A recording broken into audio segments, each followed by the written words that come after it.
Welcome to PRAJNA SPARKS Special Series 59 Days of Healing, where we explore one maxim from the Tibetan Lojong text, 7 points for healing dualistic mind, each day, to integrate the practice into our lives.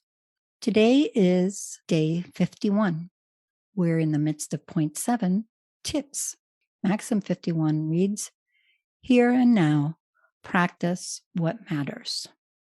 What matters, generally speaking, will vary. You may have recent loss of a loved one and you want to do practices that are aimed at easing their transition. You may have particular reasons why Tonglen practice is more relevant than ever, even though it's always relevant, and so forth. What this maxim is saying is, throughout all of the variations to our practice, the harmonies that we build day to day through our practice, keep a steady hand at a couple of things that really matter. What are those things? When it comes to healing dualistic mind, one important thing is reducing self-importance.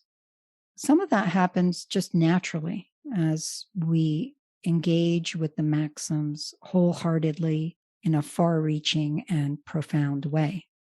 As we practice with the maxims or any other practice we might have, keep that lodestar of reducing self-importance front and center. Another thing that's important in the Lojong, Healing Dualistic Mind practice, is to live the practice, not just listen to it, not just think about it, not just talk about it, not just write about it, live it. Living the experience of any one of these maxims will teach you a lot more than listening to anybody and reading every book out there about it. The third thing that's really important to practice and to keep central is the significance of bodhicitta, the mind of awakening. This heart mind has both the relative manifestation that we've been looking at in most of these points 3 through 7, things like compassion, self-care, forgiveness, actions in the world, as well as the ultimate aspect, the understanding of the nature of reality, shunyata, the emptiness. Either way, keeping the priority of bodhicitta central to all the practices we do is what matters in the context of this maxim. Simply put, here and now practice what matters means here and now, whatever you're doing, ensure that the practice has a priority on reducing self-importance, living the experience of the practice, and highlighting bodhicitta in the immediate relative context as well as the ultimate context of emptiness.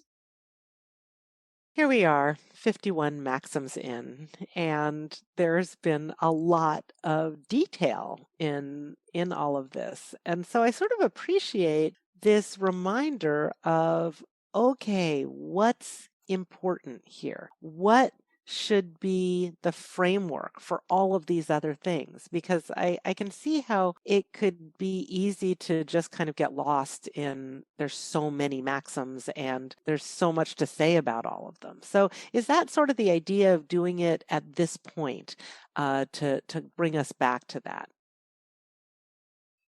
Precisely. As a matter of fact, in the companion ebook to this series, I start out the commentary with the word I was very tempted to use as the rendering for the whole maxim. Focus, focus, focus. This maxim is saying there's a lot here.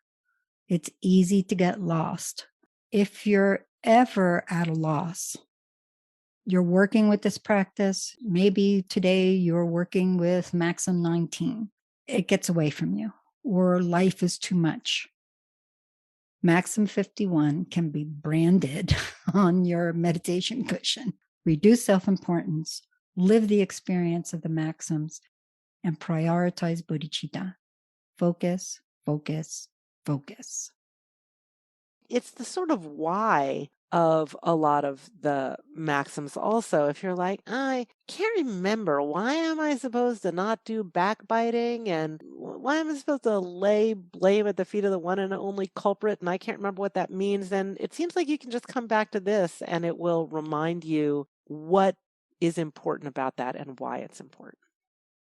Definitely. There's a real simplicity to this maxim that is the touchstone for the entire practice. And I find it really beautiful that it's included.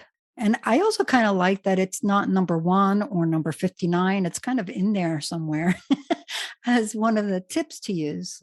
Point 7 is tips. You may not always find that the maxims in point 7 are uniformly useful to you. There may be some that are more useful than others, and this may vary at different times. This one, however, tends to be a tip that works for everyone, keeping the priorities in sight. So it is in a certain place, and it also has this here and now part of it. What's the here and now part mean? Focus, focus, focus. It's very easy to let life get so big through that dualistic mind lens that we start to just drop the practice. Those crazy maxims, I don't know what they mean. I don't know what they say. I'm just going to do something else and I'll get back to it. Here and now, focus, focus, focus. There's some technical reasons for it too. If we go back to Maxim 1, that priceless human existence and the what next quality of our mortality. This is what we've got, this life with so many riches, so many privileges for accessing and practicing the Dharma, that spiritual teacher, the supple mind, the harmonious conditions we saw in an earlier maxim. That here and now is saying, make the most of this time.